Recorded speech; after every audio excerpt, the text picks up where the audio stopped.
no existía literatura, bueno, entre comillas, la palabra literatura en tiempos de Aristóteles. Aristóteles fue el artífice, el defensor, el que le dio un uso significativo a la palabra poética. La poética, que no tenía que ver solamente con la poesía, sino con todo texto estético, con el teatro, con la poesía misma, con textos épicos, ¿no? Con narraciones en las que había belleza, con las fábulas, ¿no? La poética tenía que ver con todos estos tipos de textos de la antigüedad.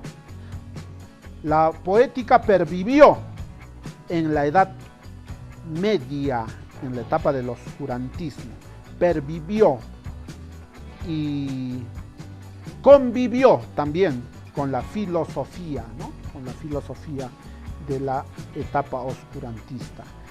Llegada la época, la edad moderna, continuó viviendo, pero ya el literae, que evolucionó en literatura, la letra, que se formalizó, que se institucionalizó en muchos países como Inglaterra y Francia, fue teniendo pues cada vez mayor hegemonía, y la poética dejó de llamarse poética y evolucionó en literatura. ¿De acuerdo? Muy bien. Entonces, la composición literaria tiene que ver con la belleza, ¿de acuerdo? Cumple con la función de la belleza. Muy bien. Señoritas y jóvenes, en primer lugar, debemos manifestar que la composición literaria cumple con la función del lenguaje denominada función estética. Pero no solamente cumple con esta función, sino predominantemente, porque cumple con otras funciones. Se cumple con la función apelativa, con la función representativa o referencial, con la función fática, con la función metalingüística, con la función expresiva. Se cumple con todas estas funciones del lenguaje, ya que en una obra literaria los personajes pueden presentar distintas personalidades, distintos caracteres. ¿De acuerdo? Muy bien. Iniciemos esta mi alocución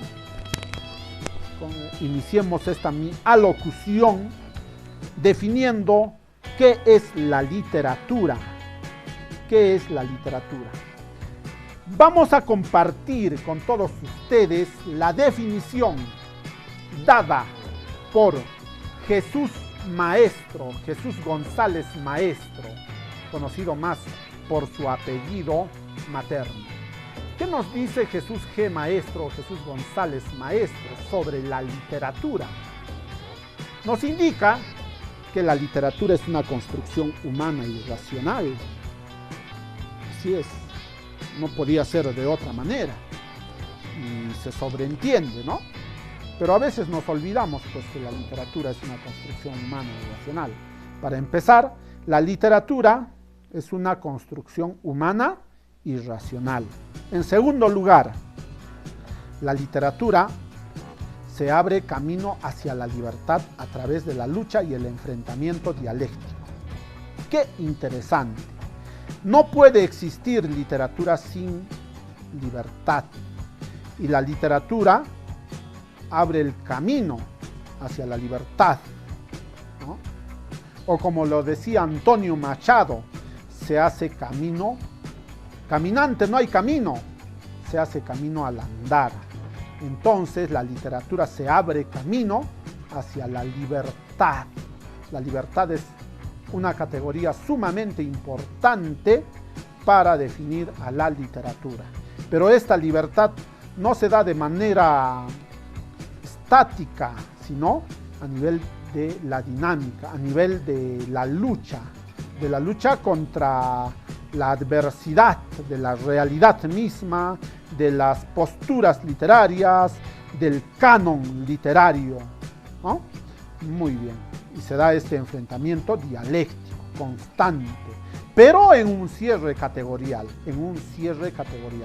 Se evoluciona a manera de círculo concéntrico, no se evoluciona a nivel de eliminación definitiva de un antecedente, ¿no? Sino se evoluciona, señoritas y jóvenes, en un cierre categorial. Muy bien. En tercer lugar, se utiliza signos del sistema lingüístico a los que confiere un valor estético y otorga un estatuto de ficción, por supuesto. Se utiliza la lengua, pues, ¿no? La lengua, el lenguaje articulado que contiene una serie de signos. Estos signos no son sino el signo lingüístico conformado por su bipolaridad, por sus dos planos, el significante, que es la imagen acústica, y el significado, que es la imagen mental o conceptual, y eso se hace también en comunicación, ¿no? Muy bien, y naturalmente que se le da un valor estético a estas palabras, a la lengua se le da un valor estético, un valor de belleza, un valor poético. Cuando yo digo un valor poético, no me estoy refiriendo estrictamente a la poesía, me estoy refiriendo a la belleza, se le da un valor poético, porque antes no existía la literatura, sino existía la poética, ¿no? Desde el punto de vista aristotélico. Y también se le otorga un estatuto de ficción, ¿no? Es decir, tiene que haber, no necesariamente lo que se escribe es la verdad, aunque existe una verdad literaria, que es diferente a la verdad científica, técnica, académica o histórica, ¿verdad que sí? Muy bien. En unos instantes hemos de desarrollar cada aspecto que estamos dando a conocer en esta primera diapositiva o PPT. Se desarrolla a través de un proceso comunicativo, así es, de dimensiones históricas, geográficas y políticas. La literatura se desarrolla, se consolida a través del proceso comunicativo que se establece en el espacio histórico, que tiene relación con el tiempo de manera diacrónica y sincrónica, con el espacio geográfico, que es el topos, aunque también en la historia podemos ubicar muchos topos o lugares, ¿no? Topos o lugares, así es. Y también contiene dimensiones políticas, claro que sí, ideológicas. La literatura no es pura, la literatura se ha desarrollado en distintos escenarios políticos. Por ejemplo, las obras de Fyodor Mikhailovich Dostoyevsky se han desarrollado, se han consolidado en una Rusia, podríamos decir, zarista, sí, pero en sus últimas etapas. Y vio, señoritas y jóvenes, cómo se iba acercando la maquinaria comunista de Vladimir Ilich Ulyanov Ivanovich Lenin. ¿Verdad que sí? Muy bien. De igual manera, podemos advertir que en España, viniéndonos hacia este lado, hacia Occidente, se observó que durante la etapa de las grandes conquistas de nuevos territorios, me refiero a los tiempos de Isabel I de Castilla y Fernando V de Aragón, señoritas y jóvenes, la literatura había o estaba llegando también a su cúspide, a una manifestación muy inmensa, ¿no? Que se consolidó con el gran Manco de Lepanto cuyo nombre es Miguel de Cervantes Saavedra, con su obra magnífica, publicada en el siglo XV, a principios del siglo XV, 1616, el ingenioso hidalgo Don Quijote de la Mancha, ¿no? Bueno, 1616 es la época, es un hito porque en este año perece también, ¿no? Perece Miguel de Cervantes Saavedra, ¿de acuerdo? Muy bien, entonces se desarrolla a través de un proceso comunicativo de dimensiones históricas, geográficas y políticas. Y finalmente, la literatura. ¿Qué es la literatura? En la literatura, las figuras fundamentales son el autor, la obra, el lector y el intérprete o transductor. Estos cuatro elementos desarrollan un cierre categorial, es decir, no hay más en el análisis. La literatura, la obra literaria, se analiza a nivel de estos aspectos, a nivel del autor, de la obra, del lector y del intérprete. Al intérprete también se le conoce como transductor. Excelente. Recapitulando, ¿qué es la literatura? ¿Qué es la literatura? La literatura, según Jesús González Maestro, es una construcción humana y racional. Se abre camino hacia la libertad a través de la lucha y el enfrentamiento dialéctico, claro que sí. Utiliza signos lingüísticos, naturalmente, del lenguaje articulado, en este caso del español, a los que confiere un valor estético, un valor de belleza y les otorga un estatuto de ficción, ¿no? Se desarrolla a través de un proceso comunicativo de dimensiones históricas, geográficas y políticas. Históricas se refiere a nivel del tiempo, geográficas a nivel topológico y políticas a nivel de una posición, de una postura vinculada al poder, a la ideología. Y finalmente sus figuras fundamentales son el autor, la obra, el lector y el intérprete. Estos cuatro elementos son cruciales para realizar el cierre categorial. Con esto se cierra la categoría denominada literatura. Vamos a desarrollar punto por punto el concepto de literatura. En primer lugar, se dijo que la literatura es una construcción humana y racional. La literatura es una construcción humana y racional. ¿Por qué? Porque está construida operatoriamente por los seres humanos a través de una serie de procedimientos. Así es. La literatura es una construcción del ser humano. Está construida, elaborada, fabricada, producida, inventada por los seres humanos a través de una serie de procedimientos. Los seres humanos producen, construyen literatura. No, la literatura no es construida por las deidades, tampoco es construida por las plantas o los animales irracionales, ¿no? O con otro tipo de racionalidad inferior a la del ser humano. No, la literatura a nivel de su construcción solamente le pertenece al ser humano, al Homo sapiens, señoritas y jóvenes. ¿Por qué también la literatura es una construcción humana y racional? Porque brota de la razón humana y exige una interpretación racional. La literatura no surge del corazón o del sentimiento.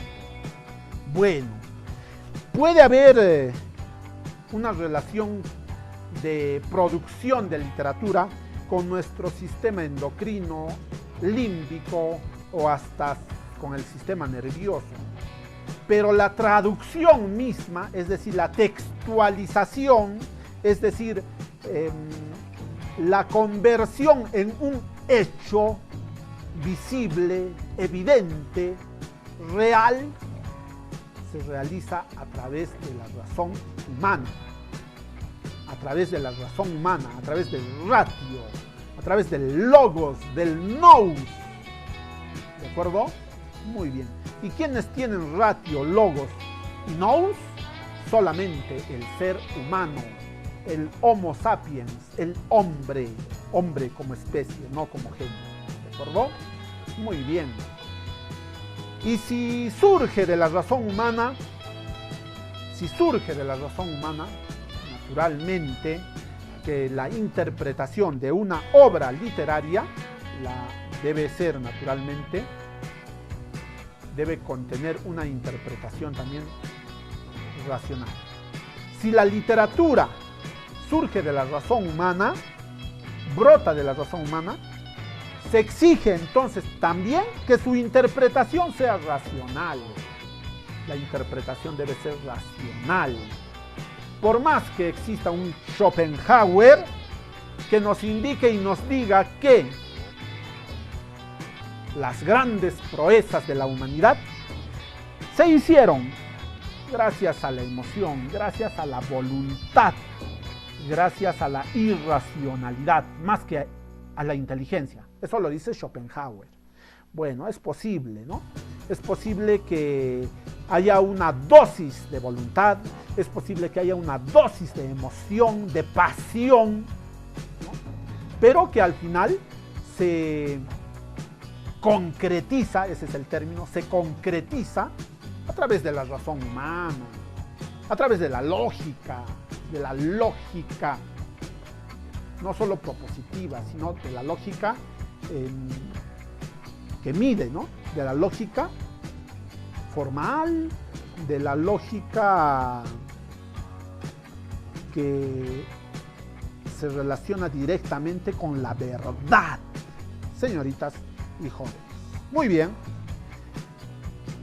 Finalmente, la literatura es una construcción humana y racional. ¿Por qué? Porque se requieren argumentaciones racionales. Los argumentos deben ser válidos, deben ser verdaderos. ¿De acuerdo? No podemos utilizar argumentos falásicos o sofismáticos. No podemos utilizar argumentos falásicos o sofismáticos o sofistas, como algunos le dirán, ¿no? Porque estos argumentos nos conducirán al mundo de la interpretación vaga, al mundo de la interpretación subjetiva, al mundo de la interpretación ambigua u oscura. ¿De acuerdo? La interpretación de la literatura debe ser racional, real, lógica, clara y objetiva. Pero profesor, me dirán algunos, que la literatura no estudia la belleza, que la literatura no es el análisis de la belleza. Bueno, existe belleza, pues sí, se le confiere rasgos de belleza, pero cuando hablamos de interpretación, cuando hablamos de exégesis, de hermenéutica, tenemos que utilizar argumentos racionales y no falsos argumentos, conocidos también como sofismas o falacias. ¿De acuerdo? Muy bien, entonces se está dejando claro que la literatura es una construcción humana y racional. La literatura es una construcción humana y racional, según Jesús González Maestro, quien es un especialista, ¿no? En literatura. Tiene un libro publicado con 3 tomos, ¿no? Sobre la literatura, señoritas y jóvenes. Jesús Maestro es el que formaliza la idea, el enfoque del cierre categorial. El segundo aspecto indica que la literatura se abre camino. Es una construcción que se abre camino hacia la libertad a través de la lucha y el enfrentamiento dialéctico. Recalco, la literatura es una construcción que se abre camino hacia la libertad a través de la lucha y el enfrentamiento dialéctico. ¿Por qué razón? Porque la literatura se enfrenta con frecuencia a determinadas situaciones que pueden limitar el desarrollo de su ejercicio en libertad. Así es. La literatura no es súbdito de ningún tipo de poder dictatorial. La literatura busca la libertad. La literatura es incompatible con la esclavitud, con la subordinación. No, la literatura no puede desarrollarse en la arbitrariedad, en la verticalidad. La literatura no puede desarrollarse en un escenario confuso, en un escenario en el que haya mandatos, órdenes. No, la literatura exige libertad, libertad amplia, inclusive libertad sin planificación estratégica, porque la libertad, o mejor dicho, la literatura considera pues los sentimientos, sí, claro, se concretiza a través de la razón, dijimos, se concretiza, pero tiene dosis de sentimientos, de emoción, de pasión, y esa emoción, esa pasión, esos sentimientos potentes solamente pueden desarrollarse, pueden movilizarse cuando hay libertad. La libertad es la categoría máxima para que se desarrolle la literatura, no nos olvidemos. Por ello, en la Revolución Francesa habráse acuñado aquella trilogía categorial: liberté, fraternité, igualité, ¿verdad?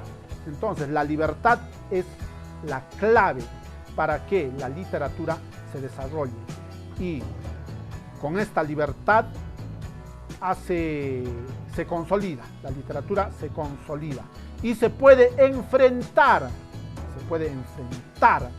frecuentemente cuando hay situaciones dictatoriales, ¿de acuerdo? Cuando hay situaciones dictatoriales. No puede suceder que un gobernante, el presidente de una república o de una dictadura, le diga a sus súbditos escritores que escriban, valga la redundancia, sobre un determinado tema. Entonces ahí la literatura no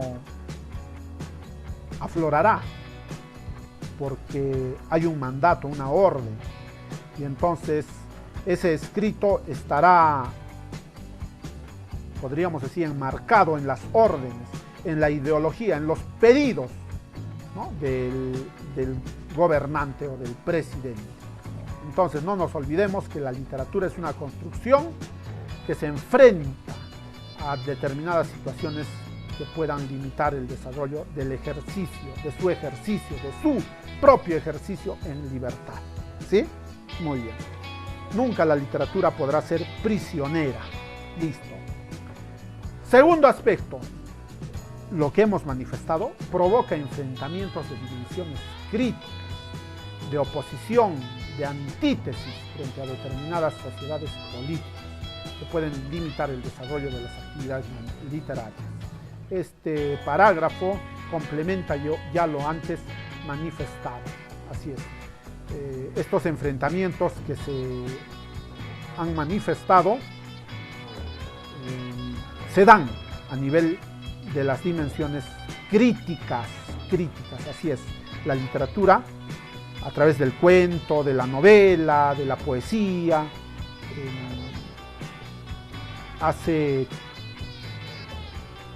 exterioriza, se manifiesta a través de la crítica, así es, de la crítica, podríamos decir, moderada en algunos casos, pero también de una crítica aguda en otros casos, y hasta quizá belicosa, ¿de acuerdo? Belicosa, radical, y de oposición o antítesis, de antagonismo frente a sociedades políticas dictatoriales, claro que sí, así es, porque recuerden que la literatura se desarrolla en libertad. A la literatura no le gusta que la controle, no le gusta que la controle. Es como la adolescencia. ¿no? El adolescente quiere descubrir el mundo, quiere dar a relucir sus máximas expresiones, ¿no? Y quiere opinar, quiere conocer, quiere que le reconozcan, que tenga libertad. Esa es la literatura, es como el adolescente. Muy bien. En tercer lugar, la lucha está supeditada a un enfrentamiento de tipo dialéctico. Así es. Lo dialéctico debe relacionarse con la evolución, con el movimiento, sí, pero al mismo tiempo con el verbo que evoluciona, con los argumentos que se vinculan a distintas realidades a través de todos los tiempos. ¿De acuerdo? Entonces, la lucha no es única. La lucha de la literatura en el siglo XIX es diferente al siglo XX y es diferente al siglo XXI. ¿De acuerdo? Muy bien. El progreso de la literatura, es decir, el perfeccionamiento del arte de pensar y de expresarse, es necesario para la constitución y conservación de la libertad. Así es. La dialéctica tiene que ver con este progreso. El progreso de la literatura, ¿no? El progreso de la literatura, es decir, el perfeccionamiento del arte de pensar, de inteligir, ¿no? Y también de expresarse, de manifestarse, es necesario para la constitución y conservación de la literatura. Si no habría progreso de la literatura, no habría conservación de la libertad, no habría conservación de la libertad, constitución de la libertad. Para que haya esta libertad, la literatura debe progresar, debe evolucionar, debe cambiar, debe entrar en un hecho dialéctico. Muy bien. Cuarto aspecto. La actividad literaria es completamente indisociable del ejercicio humano de la libertad. Eso ya lo dijimos. Esto es a manera de conclusión o de resumen. Toda actividad literaria, señoritas y jóvenes, es completamente indisociable del ejercicio humano de la libertad. Es decir, la libertad está ligada al 100%, al 1000%, al infinito por ciento, valga el pleonasmo, o mejor dicho, valga la metáfora, está ligada a la literatura, a la actividad literaria. La actividad literaria se hace en libertad, señoritas y jóvenes. Muy bien, hemos desarrollado el segundo aspecto. Pasemos al tercer aspecto. La literatura utiliza signos del sistema lingüístico. La literatura utiliza signos del sistema lingüístico a los que confiere un valor estético y otorga un estatuto de ficción. Así es. En primer lugar, utiliza signos lingüísticos. Utiliza signos lingüísticos. ¿Por qué? Porque se utiliza el lenguaje articulado con elementos que tienen significado y significante, ¿no? Se utiliza signos del sistema lingüístico. Se utiliza el significante y el significado. Debemos recordar que el signo lingüístico tiene estos dos planos, que son el significado y el significante. ¿Qué es el significante? El significante es la imagen acústica. Si yo digo, escuchen bien el sonido, mesa, mesa, mesa, ustedes están escuchando un significante. La imagen acústica, es decir, el sonido, es el significante. Pero este significante está constituido por 4 consonantes, por 4 grafías, diríamos, por 4 grafías, 2 consonantes y 2 vocales, 2 consonantes y 2 vocales, ¿no? La M, la E, la S y la A. Y se dice mesa. Esos sonidos que ustedes escuchan o los sonidos mentales que ustedes puedan reconocer cuando leen en un escrito la palabra mesa, ustedes ya saben cómo suena la M, cómo suena la E, la S y la A. A esos sonidos, a esa imagen acústica se le denomina significante. Y el significado es lo que significa, es la imagen conceptual, la imagen mental, ¿no? Es decir, cuando pronunciamos este sonido mesa, de inmediato su mente asocia estos sonidos con un objeto que tiene una parte plana superior con patas que están pegadas al piso, y este objeto puede servir para alimentarse, para comer en el desayuno, en el almuerzo, en la cena, o quizá pueda servir para otras tareas, como por ejemplo para el trabajo, o a manera de escritorio, para escribir, para estudiar, para leer. Mesa.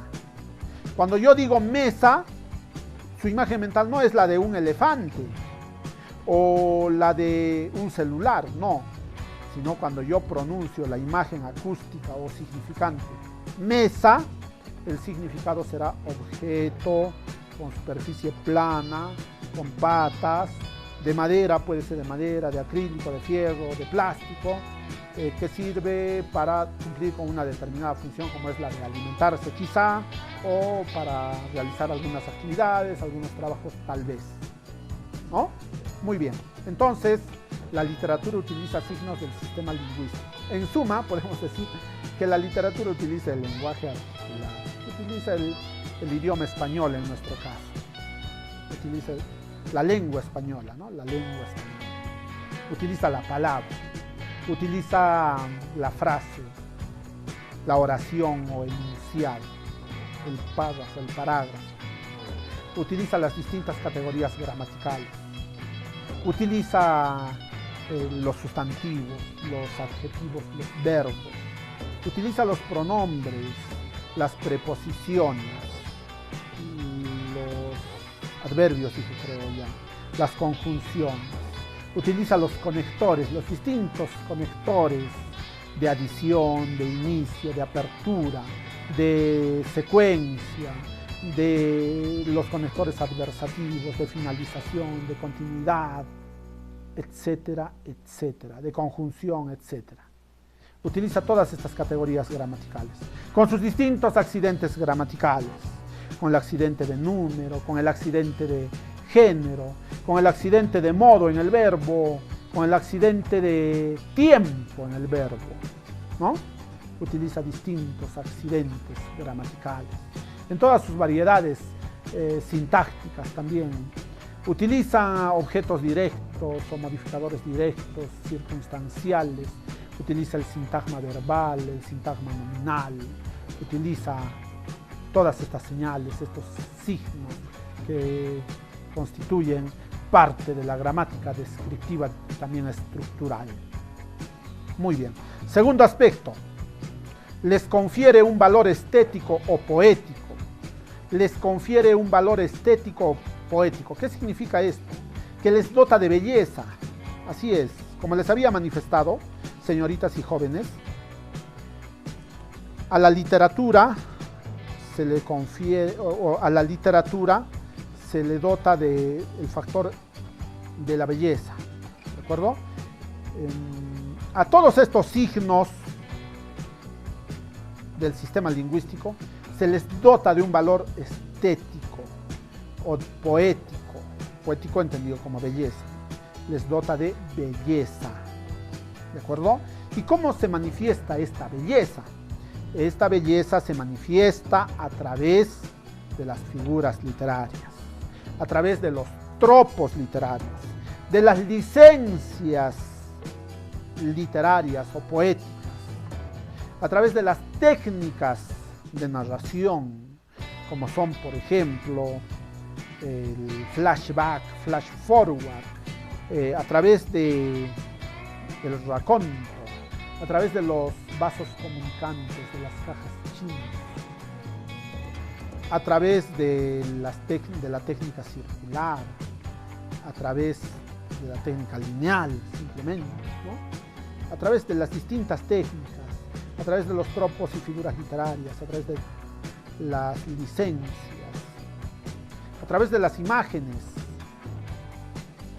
se le confiere a todos estos signos, a toda la lengua española en nuestro caso, se le dota de belleza. La literatura utiliza signos del sistema lingüístico a los que confiere un valor estético, un valor de belleza. ¿De acuerdo? Muy bien. Finalmente, se le otorga un estatuto de ficción. La ficción es importante. Otorga un estatuto ficcional en tercer lugar. Lo que significa que se crea una historia que no es verdadera, pero que es verosímil. ¿De acuerdo? Verdadera, que no es verdadera desde el punto de vista histórico, desde el punto de vista científico, pero sí puede ser verdadera a nivel de la literatura. Existe una verdad literaria, ¿no? Una verdad literaria. Las obras que ustedes leen o que han leído, las novelas o los cuentos, ustedes las dan por hechas. Ustedes no pueden decir que es una reverenda mentira, que es un reverendo engaño, la obra de Crimen y Castigo, o El ingenioso Hidalgo Don Quijote de la Mancha, o las obras de los últimos autores como Roberto Bolaño, como las obras de los clásicos estadounidenses. No pueden decir que son un reverendo engaño, no. ¿Por qué?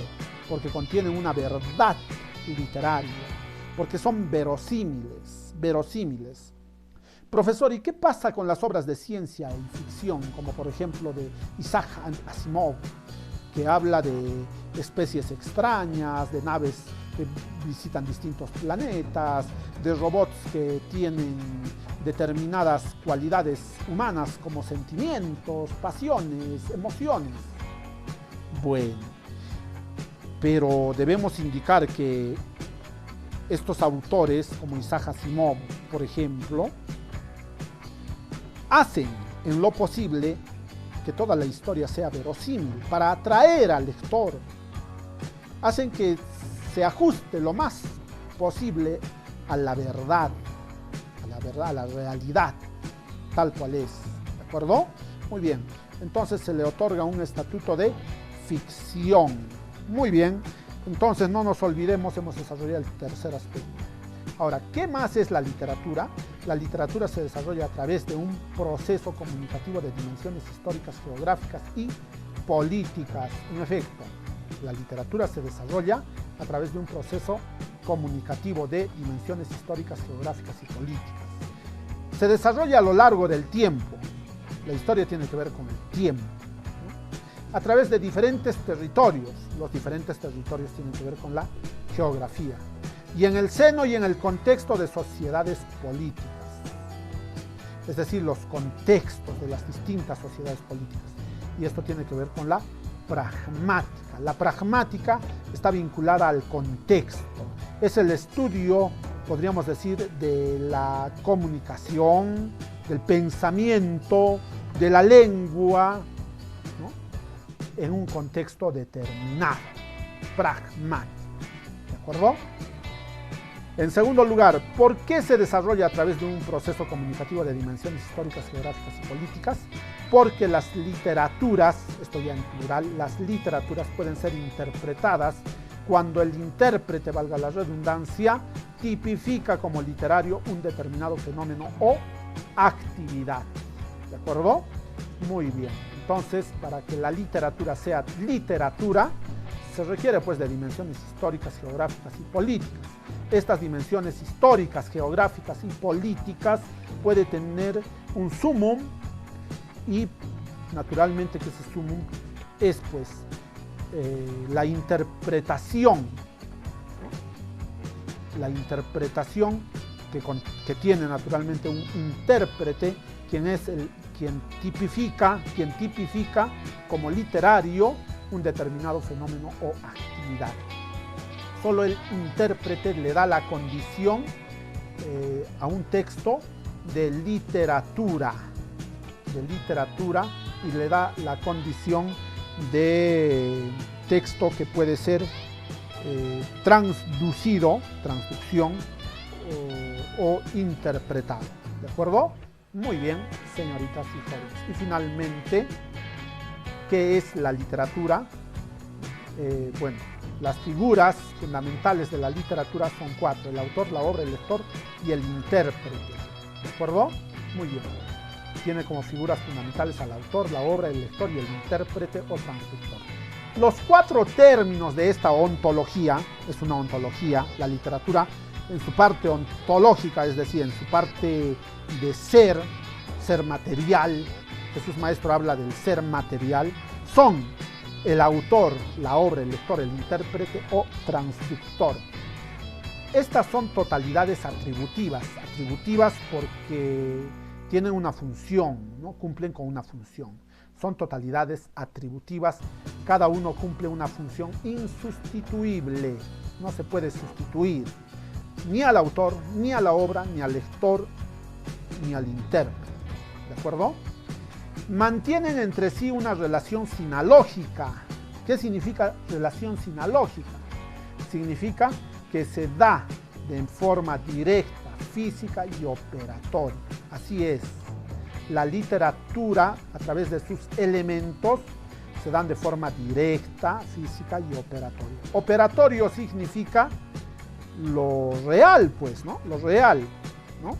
Si yo digo, aquí ya no interesan las opiniones. En la relación sinalógica no interesa la opinión o lo que pensemos algunos, o las ideologías, no. Sino interesa lo real, lo real. Significa que 1 más 1 es 2, lo real. Por más que exista un Howard Gardner que diga que 1 más 1 es 3, ¿no? Un Howard Gardner, o también un Stephen Covey, ¿no? En sus 7 hábitos de la gente altamente especializada, y que diga que 1 más 1 es 3, porque él habla de la sinergia, ¿no? Pero es una opinión que no es científicamente comprobable, ¿de acuerdo? Sino más bien la relación sinalógica de estos 4 elementos se refiere a lo real, a lo operatorio, a lo directo y físico, directo, operatorio.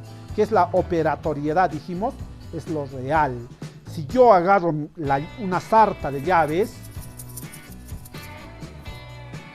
y opino que estas llaves flotan en el espacio si las suelto, entonces mi argumento no es operatorio, ¿no? La relación sinalógica significa que lo real, lo verdadero, lo irrefutable, lo irrebatible es que mi sarta de llaves, al yo soltarlas, cae. La gravedad se manifiesta. La gravedad se manifiesta. Y este hecho de soltar mi llave, la llave, es un hecho visible, irrebatible, irrefutable. A eso se llama operatoriedad. Y acá no interesan las opiniones, ¿no? Que la llave flota, que arriba es abajo, que abajo es arriba, etc. No interesa. ¿De acuerdo? Existen en el mundo hechos reales, como que la llave cae. Hechos irrefutables, irrebatibles. ¿De acuerdo? Y estos hechos irrefutables e irrebatibles son directos, son físicos y son operatorios. Y en la literatura es irrebatible que las figuras fundamentales sean el autor, la obra, el lector y el intérprete. Es operatorio que existan el autor, la obra, el lector y el intérprete. ¿Por qué pongo mucho énfasis en esto? Porque al igual que Jesús Maestro, señoritas y jóvenes, existen... Jesús Maestro es el que hace una crítica furibunda a muchos críticos literarios, ¿no? que manifiestan que el autor ha muerto. El autor ha muerto, ¿no? Entonces hay que indicarles que la gravedad no ha muerto. La gravedad no ha muerto, ¿no? Si no, podemos pedirles a Barthes, por ejemplo, Barthes, algunos le dicen Barthes, que opine que él flota en el espacio, que suba al 5.º piso y que flote, ¿no? entonces se dará cuenta de que su opinión de flotar es una reverenda mentira, porque él necesariamente sí o sí tiene que caer, ¿no? Y quizá vivir o no vivir para contar. Bueno, luego de la relación sinalógica, podemos observar otro tercer aspecto. Se cierra circularmente el campo categorial de la teoría de la literatura. ¿Qué significa esto? Significa, señoritas y jóvenes, que no hay un quinto elemento que pueda ingresar. Ni aunque hagamos profundos intentos por querer incorporar un quinto elemento. No. Las figuras fundamentales de la literatura se cierran aquí, culminan aquí, con el autor, la obra, el lector y el intérprete. No hay más. No hay más. A este fenómeno de no hay más se le denomina cierre categorial brillantemente expuesto por Gustavo Bueno Martínez, no el actor Gustavo Bueno peruano, sino el filósofo Gustavo Bueno Martínez español, y también brillantemente expuesto por Jesús González Maestro. El cierre categorial. El cierre categorial. ¿De acuerdo? Todas las áreas, las disciplinas tienen un cierre categorial. El examen de admisión tiene de la universidad, del centro preuniversitario, tiene un cierre categorial que se ubica en el temario, ¿no? Ahí se habla de los temas que van a venir, de las preguntas que posiblemente puedan venir o puedan plantearse en el examen de admisión. Y no podemos plantear una pregunta que no haya podido establecerse en el temario. Yo no puedo hablar aquí, por ejemplo, de la pragmática a nivel de, por ejemplo, de los actos de habla, de los tres actos de las manifestaciones, ¿no? De los actantes. Yo no puedo hablar porque no está en el temario. Entonces tiene un cierre categorial, cierre de categorías, cierre de temas y subtemas.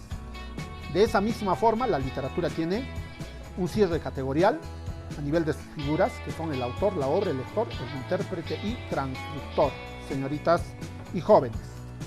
Los componentes o figuras ontológicas de la literatura son los siguientes. En primer lugar, tenemos al autor. ¿Qué es el autor? Es el sujeto corpóreo y operatorio, es decir, real, de carne y hueso, ¿no? Muy bien. Es el sujeto corpóreo y operatorio, artífice de las ideas y conceptos objetivados en la obra literaria. Y como ya les indiqué, es falsa la muerte del autor. Barthes intentó eliminar al autor. Barthes intentó eliminar al autor porque decretó que el autor había muerto. Es decir, que el autor no era importante dentro de los análisis de las obras literarias, tanto universales como nacionales, ¿no? Bueno, respecto a una supranacionalidad quizá denominada Europa. Muy bien. Y también es falsa la disolución del autor, como lo menciona el defensor de la ideología de género, Michel Foucault, ¿no? O Foucault en español. ¿De acuerdo? Muy bien, señoritas y jóvenes. En segundo lugar, tenemos la obra, que es la otra figura o elemento o categoría ontológica de la literatura. La obra es aquella realidad material en la que se objetivan formalmente las ideas de la literatura, las ideas del autor también, ¿no? Se materializan aquí, se objetivan, ¿de acuerdo? El autor, en un primer instante, a través de la inventio, que ahorita vamos a hacer, la invención, la inventio, se concretizan las ideas que han surgido del autor, del poeta, del dramaturgo, del novelista, del cuentista, del fabulador. Las ideas que ha pensado, cuando se materializan, Esta se materializa en la obra literaria, en la novela de Mario Vargas Llosa, La Casa Verde, o en El Pez de Oro de Gamaliel Churata, o en Los Miserables de Víctor Hugo, o en Los Ojos del Puma de Piedra de Jorge Flores Ayva, o El Conde de Lemus y su tiempo, ¿no? Obra histórico-literaria de Jorge Basadre. O quizá así se templó El Acero de Ostrovsky, o Pobres Gentes de Fyodor Mikhailovich Dostoyevsky, ¿verdad que sí? Muy bien, la obra es la materialización, la objetivación de las ideas del autor, de las ideas de la literatura. El lector, ¿qué es el lector en la literatura? Es el ser humano que lee, pues valga la redundancia, que lee, que comprende, que hace sus propias reflexiones, pero que son internas estas reflexiones. El ser humano que interpreta, es el ser humano que interpreta para sí mismo. El lector es el ser humano que interpreta para sí mismo y de forma efectiva las ideas objetivadas formalmente en los materiales literarios. A eso se llama lector.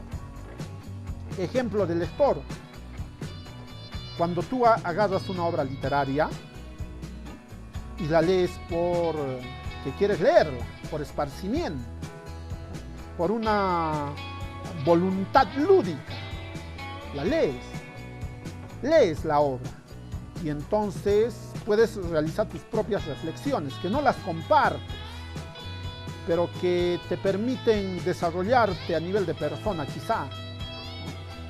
Entonces estamos frente a un lector. Por ejemplo, cuando un profesor de literatura, digamos en la universidad, les deja el trabajo de leer una obra literaria local o regional a sus estudiantes. Y los estudiantes leen la obra y hacen una reflexión para sí mismos, ¿no? No la interpretan para ser compartida a través de un escrito, a través de una monografía o a través de un artículo de revista o a través de un ensayo. No la interpretan para los demás, sino solo para sí mismo. Cuando se interpreta para sí mismo, estamos frente a un lector, ¿de acuerdo? Por ejemplo, ustedes ahora están, aparte de las actividades que desarrollan en la universidad, aparte de las exposiciones de los distintos profesores y las exposiciones y las resoluciones de los cuadernillos, ustedes, por su parte, estoy seguro que en mayor o menor dimensión han agarrado un libro y lo han leído. Lo han leído no para que sea compartido, para que sea explicado hacia los demás, para que sea expuesto frente a los demás todo lo que han leído, no. Sino ustedes tienen libros en casa sobre las distintas áreas y están repasando todos estos libros para ustedes mismos, para que ingresen a la universidad.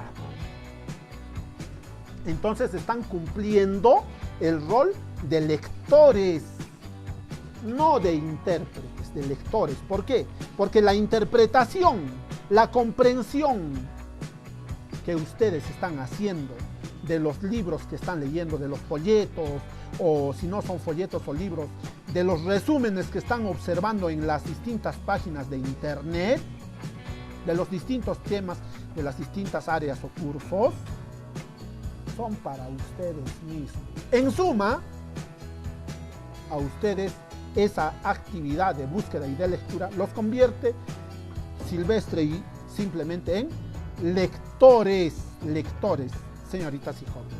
Muy bien, es el tercer componente del elemento. Tenemos un cuarto elemento, que son el intérprete. ¿Quién es el intérprete? El intérprete ya es el ser humano de carne y hueso, es el sujeto operatorio que ejecuta el acto de la transducción. consistente en interpretar para otros, y condiciona ante terceros la recepción e intelección de la literatura.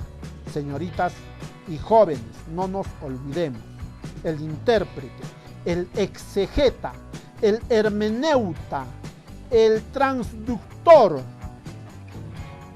El transductor es un ser humano que lee un texto y lo interpreta. Pero esta interpretación ya no es solamente para sí mismo, es una interpretación para los demás, para el público. Y esta interpretación se manifiesta en un ensayo crítico, en un artículo de revista, en una explicación oral, quizá en una mesa redonda, en una tertulia, etcétera, etcétera. Estos son los 4 componentes que constituyen el cierre categorial de la literatura: el autor, la obra, el lector y el intérprete o transductor. No traductora, no traductor, cuidado, no nos equivoquemos. Cuando decimos transductor, nos estamos refiriendo a la persona que hace exégesis, es decir, que interpreta un determinado texto. ¿De acuerdo? Muy bien. Listo. Ya hemos terminado la definición de la literatura. Hemos concluido con la definición de la literatura. Pasemos ahora a hablar de las propiedades de la literatura. Señoritas y jóvenes, la literatura tiene la posibilidad de combinar todas las funciones del lenguaje. Así es, tiene la posibilidad de combinar todas las funciones del lenguaje. La función apelativa, referencial, fática, expresiva, metalingüística y estética. Pero predomina la función estética, no nos olvidemos. Esta combinación ya le da pues mucho de estético, ¿no? En una novela puede haber un personaje que puede apelar, puede dar a conocer un discurso argumentativo, apelativo, o puede haber una madre que esté dando una orden, un mandato, o un novio que esté suplicando a su novia, ¿no? Que han discutido por alguna razón. Entonces se cumple la función apelativa. Referencial, cuando se informa algo en el texto narrativo, por ejemplo. Fática, cuando hay diálogos, por ejemplo. Expresiva, cuando un personaje se emociona. Metalingüística, cuando se va más allá de la misma circunscripción de la literatura. Y estética, naturalmente, cuando se utilizan, ya les dije, técnicas, narrativas, tropos, figuras literarias, licencias, imágenes, ¿no? Muy bien. La literatura, señoritas y jóvenes, no está atada a los límites de la realidad. Así es. No es como la historia. La historia sí se basa en la realidad. Es una narración en función a la realidad. La crónica también de alguna forma, el reportaje también de alguna forma, ¿no? Pero la literatura propiamente dicha no está atada a los límites de la realidad. Su contenido puede ser real o también puede ser imaginario. Pero no puede ser al 100% real. Puede haber algo de real. La mayoría de veces las obras, las novelas, son parte de la biografía de algunos autores, aunque no se puede generalizar.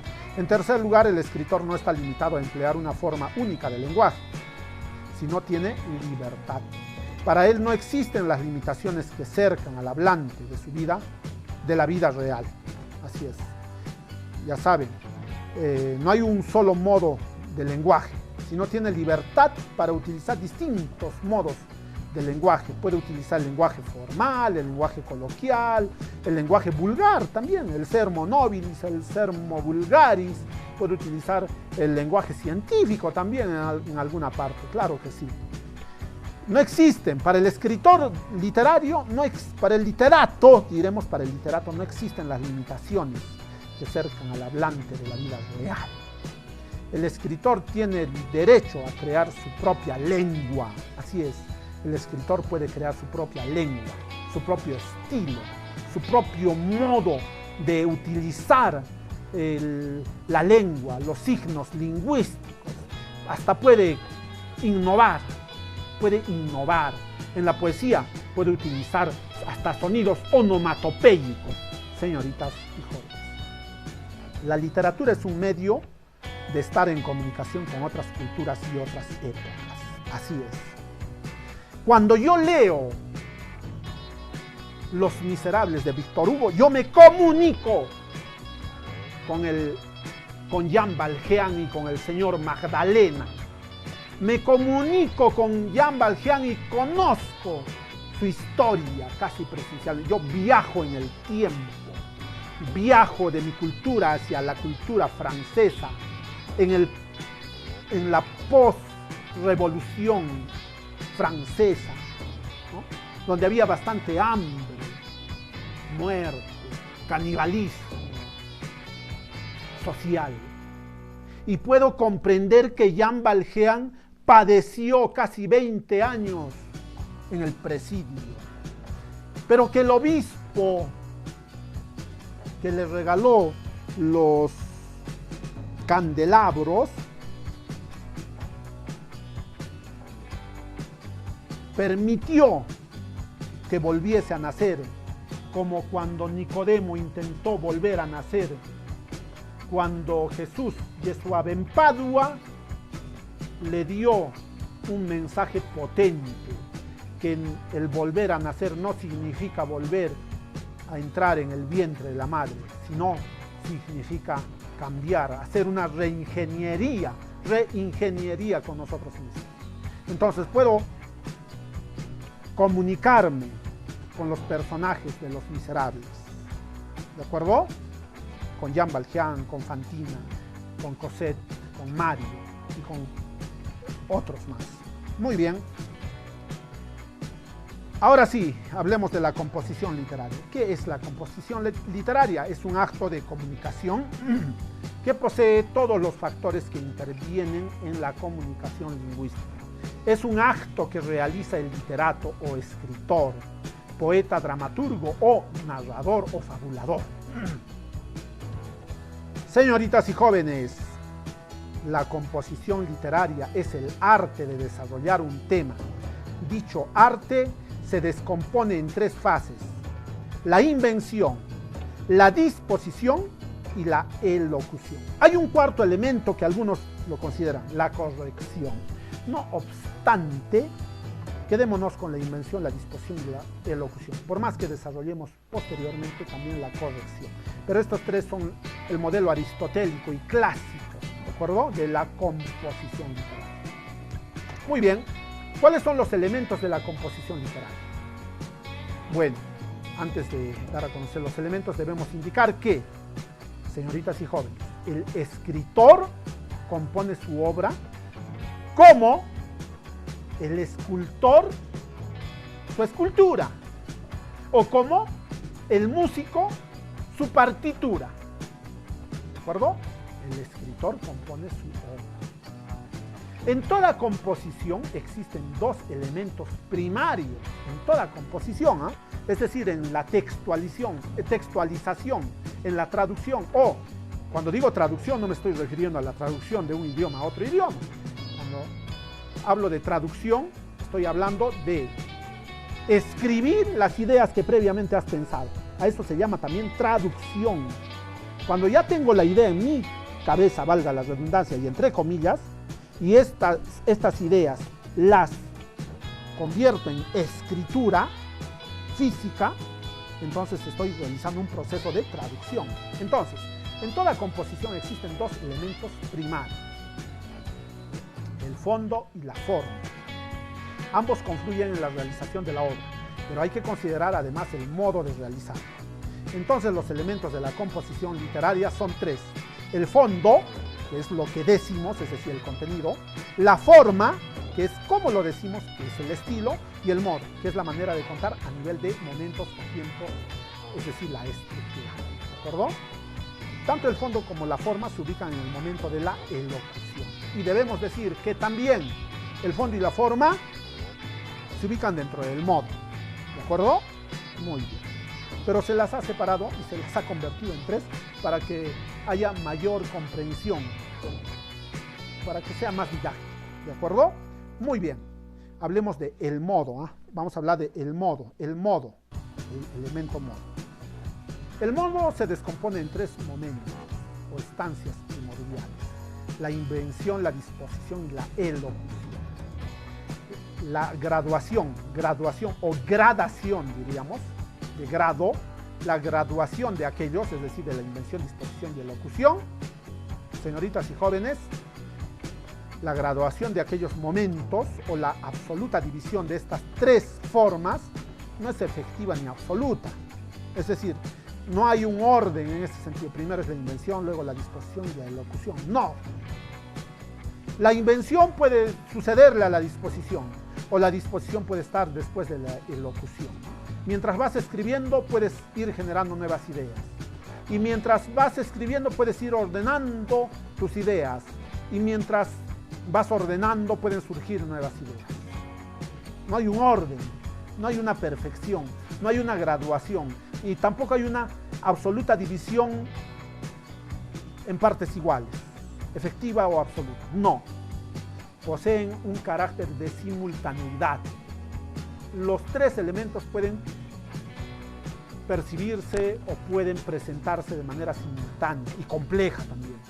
Son aspectos que le otorgan a las obras su valor vital, un valor vital, ¿de acuerdo?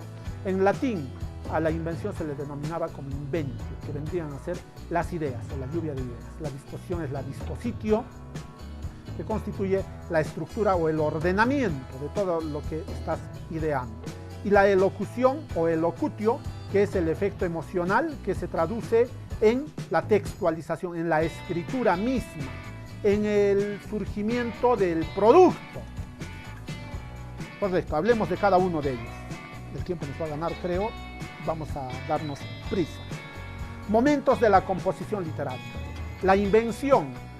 ¿Qué es el primer momento? La invención es un esfuerzo para encontrar un tema y todos los detalles relacionados, vinculados con él. Es una búsqueda de las ideas necesarias para producir una impresión determinada. Sí, la invención pues es ese esfuerzo que nosotros realizamos para buscar nuevas ideas, nuevos temas. Es una búsqueda de ideas, señoritas y jóvenes. La invención es buscar ideas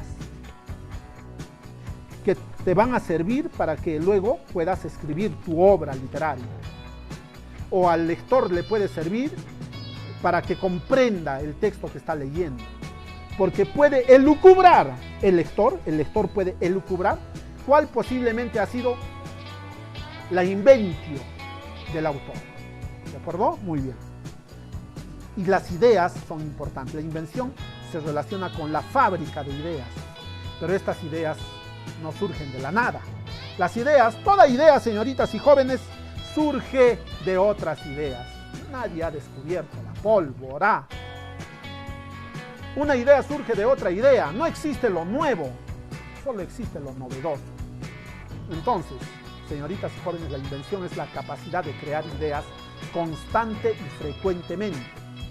Los antiguos llamaban a la invención inspiración. La inspiración equivalía al quid divinum, es decir, a algo divino. Equivalía también a la presentación de un elemento insólito, una idea insólita, una verdadera iluminación, una gran idea del espíritu humano. O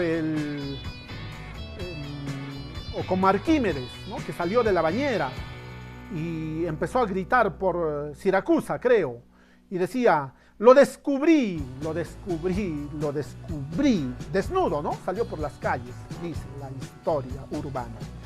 Bueno, la invención es inventar, es la creación misma, la invención. Pero ¿saben qué? Inventar no es lo más difícil, ¿eh? No es lo más difícil, porque lo más difícil es ordenar también, o quizá también sea traducir o la elocución, ¿no? Ocurrírsele a uno la idea de una obra no siempre es tan arduo como disponerla, la disposición, o ejecutarla como la elocución, ¿no? En todo proceso estético existe algo de iluminación. Muy bien. Momentos de la composición literaria. Segundo aspecto, la disposición.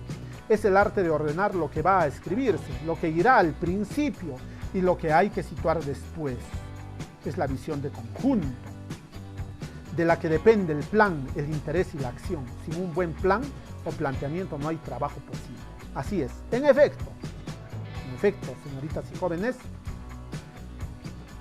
la disposición tiene que ver con el ordenamiento, con el plan, pero este plan no debe ser un plan formal, estratégico, este plan no debe ser un plan riguroso, estricto, no, porque la literatura, ya saben, se desarrolla en la libertad plena, en la libertad total, ¿no?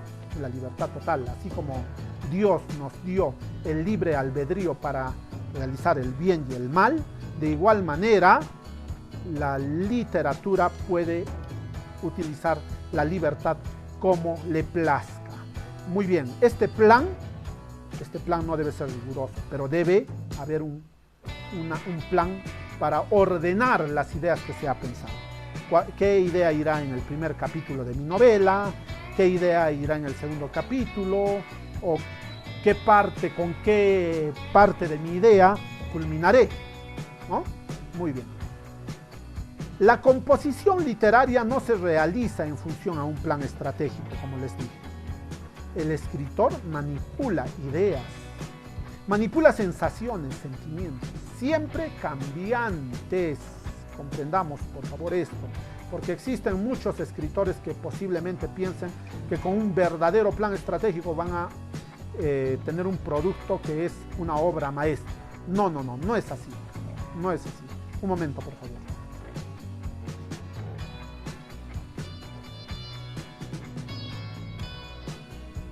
Ya. Pensé que me estaban escribiendo. Ya vamos a terminar. Nos falta solo 3 PPTs. Muy bien. Entonces dijimos, la composición literaria no se realiza en función a un plan estratégico. Un plan estratégico puede ser muy positivo y bueno para la función pública, ¿no? Para realizar un plan operativo anual, para realizar obras de alguna dirección o gerencia del gobierno regional, y es muy efectivo y positivo y debe hacerse. Pero en la literatura, la composición literaria no se realiza en función a un plan estratégico, porque en el gobierno regional existen cifras, existen montos, presupuestos establecidos, adecuados, y se hace un diagnóstico y se puede realizar un ban y un tir.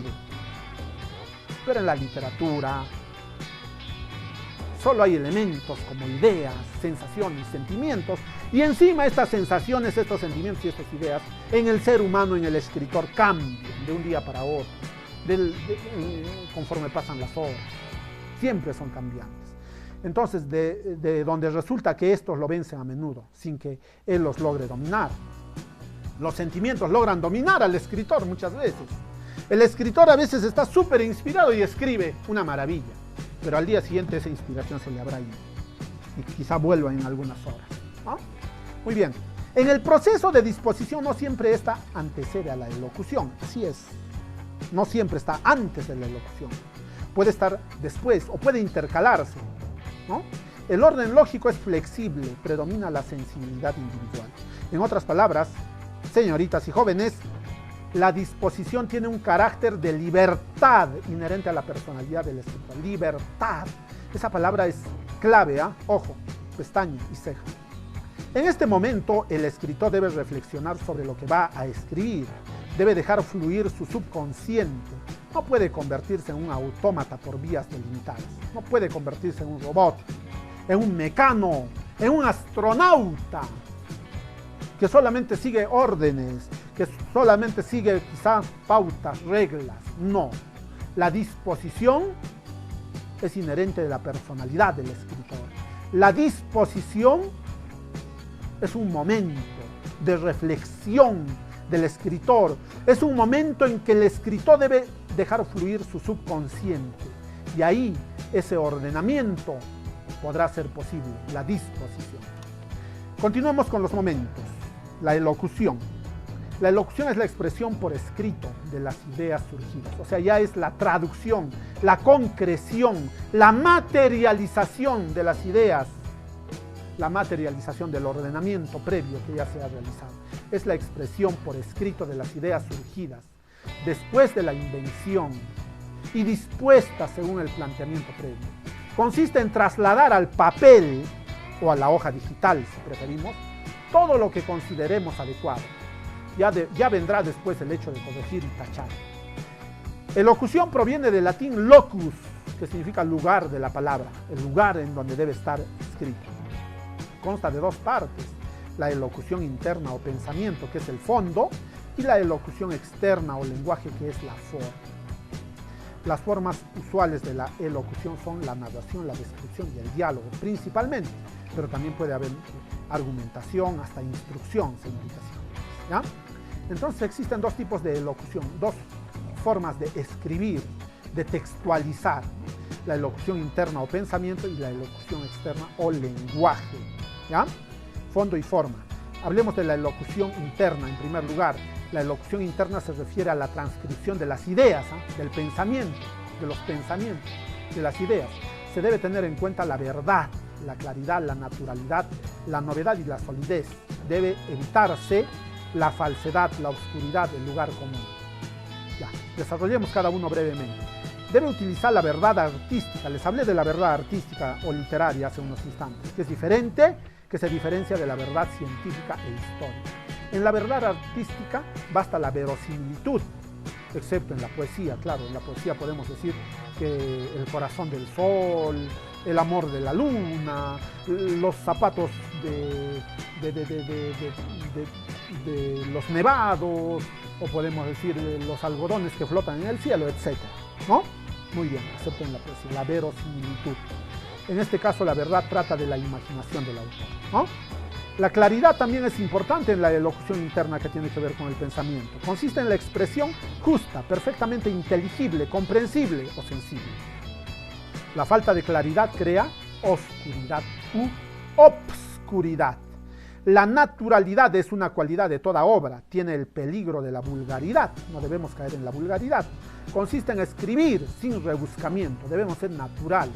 Claro, cuando somos a veces demasiado naturales y no tenemos un acervo cultural o un bagaje lexical apropiado, podemos caer en la vulgaridad. Debemos evitar eso, señoritas y señores. Luego viene la novedad. La novedad es un elemento primordial que equivale a la originalidad. De la originalidad nace el estilo y el estilo es lo que caracteriza al escritor. La literatura vive de la novedad, sí, la novedad del lenguaje, la novedad de las ideas, la novedad de la presentación de temas. También existe la novedad metafórica, claro que sí, el juego de palabras, de imágenes, ¿no? Que es visual y también puede ser auditiva. Lo contrario de la novedad es el lugar común, lo común, lo cansino, lo aburrido.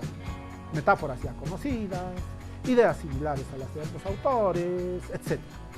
Y finalmente la solidez. La solidez reside en el pensamiento conductor, ¿no? Es decir, en la reflexión y meditación que sustenta la obra sobre la seriedad que implica escribir. Lo contrario es la superficialidad. Sin solidez no hay obra literaria. ¿Qué es la solidez? Es pues la seriedad. Es que el escritor diga, estoy haciendo algo serio. No es este un juego. Mi novela no es un juego. Así piensan los grandes escritores como Mario Vargas Llosa. Para Mario Vargas Llosa escribir una novela no es un juego, no es un chiste, no es una broma.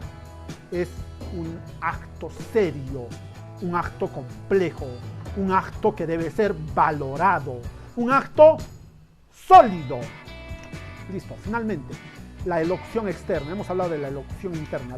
La elocución externa o lenguaje tiene que ver, es más conocida con el nombre de forma literaria. Se basa en la claridad, la pureza, la corrección, la propiedad, la precisión y la armonía. La claridad externa o del lenguaje consiste en expresarse en forma tal que se eviten los equívocos o anfibologías, así como el exceso de voces técnicas. ¿De acuerdo? La claridad no debe conducirnos al equívoco, a la oscuridad, a la confusión, a la anfibología.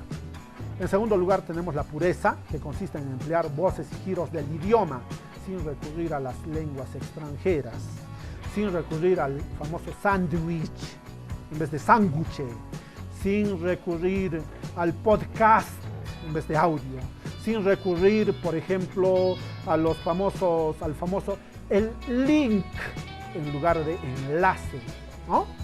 Sin recurrir a otras lenguas.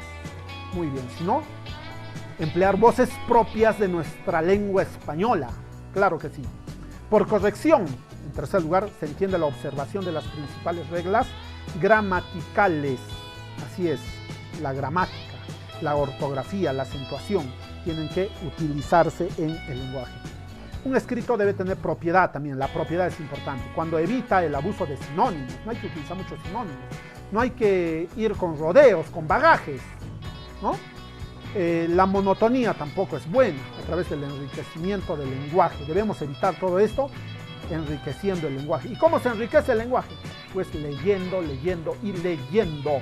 Y recuerden, se dice leyendo y no leendo, no se olviden. La precisión es una consecuencia de la propiedad. Así es, va contra los dos extremos, lo difuso y lo breve, ¿no? Lo preciso es estar en el lugar exacto.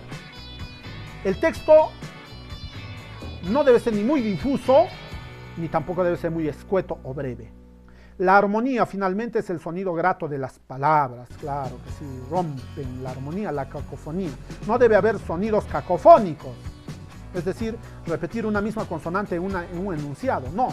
Tampoco debe estar presente el sonsonete, que también es otro vicio, podríamos decir, acústico, fonético. Y los hiatos, debemos evitar en lo posible los hiatos, ¿de acuerdo?